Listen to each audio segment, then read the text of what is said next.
Scattered Spider has earned its reputation as one of the most dangerous e-crime adversaries today. Masters of social engineering, they don't need exploits to get in, they use people. A convincing phone call or phishing message, and suddenly the adversary has a foothold. Once inside, they move with speed and precision, pivoting across SaaS, cloud, and on-premise systems. Their goals are simple and devastating. Steal data, exfiltrate credentials, and disrupt business with ransomware in a matter of minutes to hours. So Chris, Scattered Spider is not a new adversary, someone we've been dealing with for years and years. How do they operate? Sure. So they typically will go after organizations, starting off with social engineering. So they'll call up the help desk, impersonate a legitimate employee, usually using information gathered through open source intelligence or by performing phishing actions on employees directly. Once they get initial access, that's then really their reconnaissance phase. They're really interested in trying to understand how the infrastructure works, get the lay of the land, and from there, ultimately, they want to steal as much data as possible and deploy ransomware. How are they so successful doing the same social engineering playbook that they've used for years and years? One of the big things is that they'll try to match the person that they're impersonating. They'll try and call from a similar region. They'll try and have a similar accent. People tend to be quite friendly. If you call up a help desk and you say, look, I need to reset my password, I've lost my phone, the natural inclination is for humans to help one another. And they exploit that very innate thing that makes us human. So in that internal reconnaissance phase, what types of data do they actually need? They'll look for things related to VPNs, remote desktops, anything really that would allow them to get a stronger foothold in the network. Once they understand how they can join themselves to the environment in the same way that a normal user would, they'll try and follow that action. They'll impersonate a high privileged user.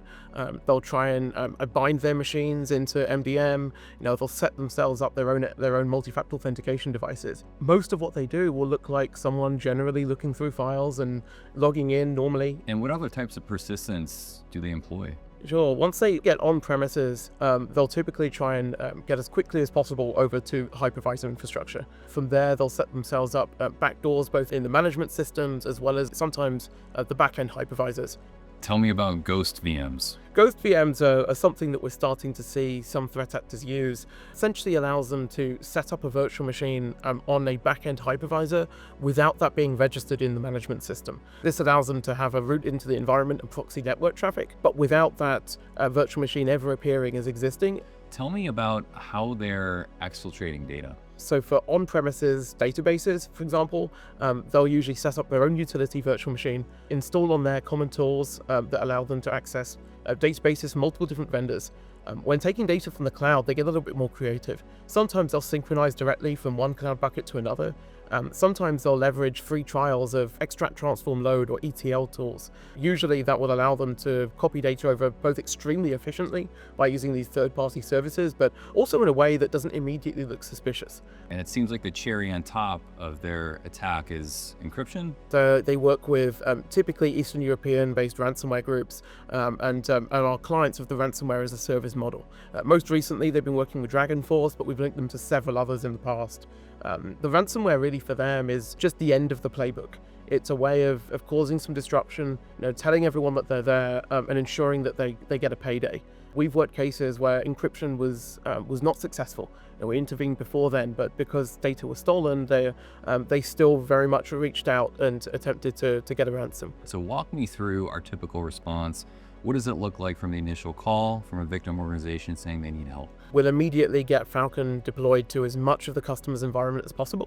We'll then also set up Falcon Next-Gen SIEM and ingest logs from their hypervisor environment. But this really lets us understand what they're trying to do in order to persist on the back end. We have a series of scripts and playbooks we can follow to do an eviction. We really want to wrap our arms around the environment to the greatest extent that we can, because they genuinely could be anywhere. And they will exploit those connections between various systems in order to persist as long as they can. Have we been successful jumping into a knife fight and actually preventing encryption? Very much so. We've got some standard steps that we can work through with clients to evict them very quickly.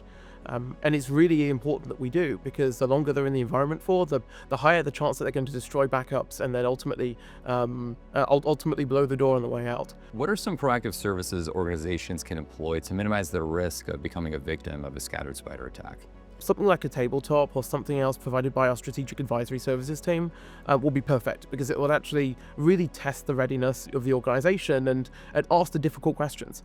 If there is a threat actor in your hypervisor, if a threat actor is able to get access to your cloud accounts, will you be able to detect them? And if so, will you be able to evict them? We also have a series of exercises we call response readiness exercises. Within there, we've got lots of workshops specifically built by people like myself who are on the front lines, as well as others who have taken our customers through the bad days and helped them get through this. Yeah, and because Scattered is so focused on compromising identities and leveraging those, and also playing in the SaaS space, is there anything else we can help our customers with from a services standpoint?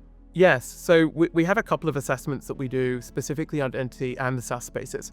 So our identity security assessment can leverage our Falcon Identity Threat Protection tool to understand where potentially vulnerable identities might lie, where the high privileged accounts are, and what paths an attacker may take in order to elevate.